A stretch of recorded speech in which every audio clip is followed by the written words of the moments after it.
Hi, welcome to ആമീസ് vlog. ഇന്നത്തേതൊരു വെണ്ടയ്ക്ക സ്പെഷ്യൽ റെസിപ്പിയാണ്. വെണ്ടയ്ക്ക റോസ്റ്റാണ് നമ്മളിന്ന് ചെയ്യാൻ പോകുന്നത്. വളരെ എളുപ്പത്തിൽ തയ്യാറാക്കിയെടുക്കാൻ പറ്റിയ വളരെ ടേസ്റ്റി ആയിട്ടുള്ളൊരു ഡിഷാണിത്. ഇതെങ്ങനെയാണ് ഉണ്ടാക്കുന്നത് എന്ന് നോക്കുന്നതിന് മുന്നേ ആയിട്ട് നിങ്ങൾ എൻ്റെ ചാനൽ ആദ്യമായിട്ടാണ് കാണുന്നതെങ്കിൽ ഒന്ന് സബ്സ്ക്രൈബ് ചെയ്തേക്കുക, ബെല്ലൈക്കൺ ക്ലിക്ക് ചെയ്യാൻ മറക്കല്ലേ. അപ്പോൾ ഇതെങ്ങനെയാണ് ഉണ്ടാക്കുക എന്ന് നമുക്ക് നോക്കാം. അതിനായിട്ട് ഞാനിവിടെ ഒരു 7-8 വെണ്ടയ്ക്ക എടുത്ത് നീളത്തിൽ മുറിച്ചെടുത്തിട്ടുണ്ട്. പിന്നെ നമുക്ക് വേണ്ടത് മുളക് പൊടിയാണ്.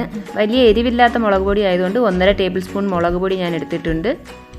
പിന്നെ ഒരു സവാള നീളത്തിൽ അരിഞ്ഞത്, 1 ടേബിൾ സ്പൂൺ ഇഞ്ചി വെളുത്തുള്ളി പേസ്റ്റ്, 1/4 ടീസ്പൂൺ മഞ്ഞൾ, ഒരു തക്കാളി, കുറച്ച് തൈര്, 1/2 ടീസ്പൂൺ കടുക്, 1/2 ടീസ്പൂൺ ജീരകം. ഇത്രയുമാണ് വേണ്ടത്.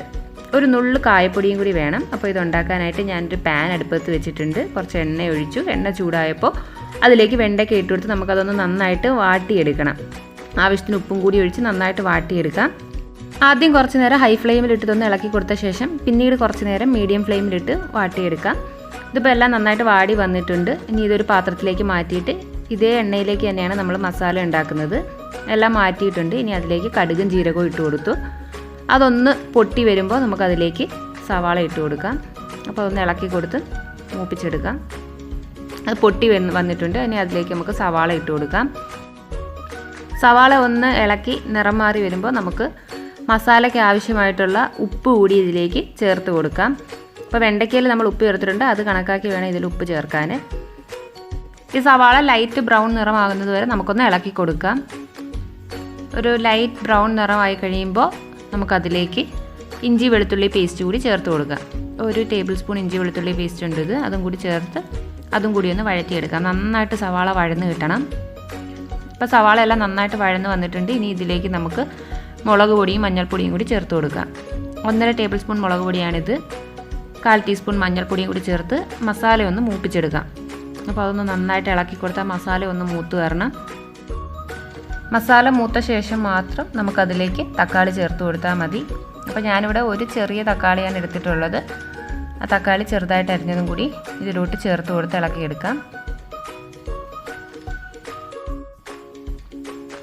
തക്കാളി കൂടി ഒന്ന് നന്നായിട്ട് വഴന്ന് കിട്ടണം. അതും കൂടി ഒന്ന് ഇളക്കി വഴറ്റിയെടുക്കാം നമുക്ക്. ഇത് കുറച്ച് നേരം ഒന്ന് അടച്ചു വെച്ച് വേവിച്ച് കഴിഞ്ഞാൽ തക്കാളി നമുക്ക് പെട്ടെന്ന് വെന്ത് കിട്ടും. അപ്പോൾ അതൊന്ന് അടച്ചു വെച്ച് തക്കാളിയും കൂടി ഒന്ന് വെന്ത് വരട്ടെ. ഇപ്പോൾ തക്കാളിയൊക്കെ വെന്ത് മസാല റെഡി ആയിട്ടുണ്ട്. ഇനി ഇതിലേക്ക് നമുക്ക് എടുത്തു വെച്ചിരിക്കുന്ന തൈര് ചേർത്ത് കൊടുക്കാം. അപ്പോൾ തൈര് ഓപ്ഷണലാണ്. വേണമെന്നുണ്ടെങ്കിൽ തൈര് ചേർത്താൽ മതി. തൈരിന് പകരം വിനാഗിരി വേണമെന്നുണ്ടെങ്കിൽ വിനാഗിരി ചേർക്കാം. അതല്ല ഇനി ഒട്ടും പുളി വേണ്ട എന്നാണെങ്കിൽ തൈരും വിനാഗിരി ഒന്നും ചേർക്കണ്ട. തക്കാളിയുടെ പുളി മാത്രം മതി. അപ്പോൾ ഞാനിത് വലിയ പുളിയില്ലാത്ത കുറച്ച് തൈരാണ് ഇവിടെ ചേർത്ത് കൊടുത്തിരിക്കുന്നത്. അതും കൂടി ചേർത്ത് ഇതൊന്ന് നന്നായിട്ട് ഇളക്കിയെടുക്കാം. കുറച്ച് വെള്ളവും കൂടി ഇതിലേക്ക് ഒഴിച്ചു കൊടുക്കണം. ഇനി ഇതൊന്ന് നന്നായിട്ട് തിളച്ച് വരണം. തിളച്ച് വന്നതിന് ശേഷം മാത്രം നമുക്കിതിലേക്ക് വെണ്ടയ്ക്ക ഇട്ട് കൊടുക്കാം. അപ്പോൾ ഇതിലേക്ക് കുറച്ച് കായം, ഒരു നുള്ളു കായപ്പൊടിയും കൂടി ഞാൻ ചേർത്ത് കൊടുക്കുന്നുണ്ട്. അതും കൂടി ഒന്ന് നന്നായിട്ട് ഇളക്കി ചേർത്ത് കൊടുത്തിട്ട് ഇനി ഇതിലേക്ക് നമുക്ക് വെണ്ടയ്ക്ക ആഡ് ചെയ്യാം. വെണ്ടയ്ക്ക ഇട്ട് കൊടുത്തിട്ട് ഇത് നന്നായിട്ടൊന്ന് ഇളക്കി മിക്സ് ചെയ്തെടുക്കണം. വെണ്ടയ്ക്ക മസാലയും നന്നായിട്ടൊന്ന് മിക്സായി വരണം. നന്നായിട്ടൊന്ന് ഇളക്കിയ ശേഷം നമുക്കിത് 1 മിനിറ്റ് ഒന്ന് അടച്ചു വെച്ച് വേവിക്കാം. കൂടുതൽ സമയമൊന്നും വേണ്ട. വെണ്ടയ്ക്ക ഓൾറെഡി കുക്കായിട്ടുള്ളതാണ്. ജസ്റ്റ് ഒന്ന് മസാല അതിലേക്ക് പിടിച്ചാൽ മാത്രം മതി. ഇപ്പോൾ നമ്മുടെ മസാല റെഡിയായി വന്നിട്ടുണ്ട്. 1 മിനിറ്റ് കഴിഞ്ഞ് മസാല നല്ല റെഡിയായി വന്നിട്ടുണ്ട്. ഇത് കുറച്ചുകൂടി ഡ്രൈ ആക്കണം എന്നുണ്ടെങ്കിൽ കുറച്ചുകൂടി ഡ്രൈ ആക്കി എടുക്കാം. ഞാനിപ്പോൾ ഈ ഒരു കൺസിസ്റ്റൻസിയിലാണ് എടുക്കുന്നത്.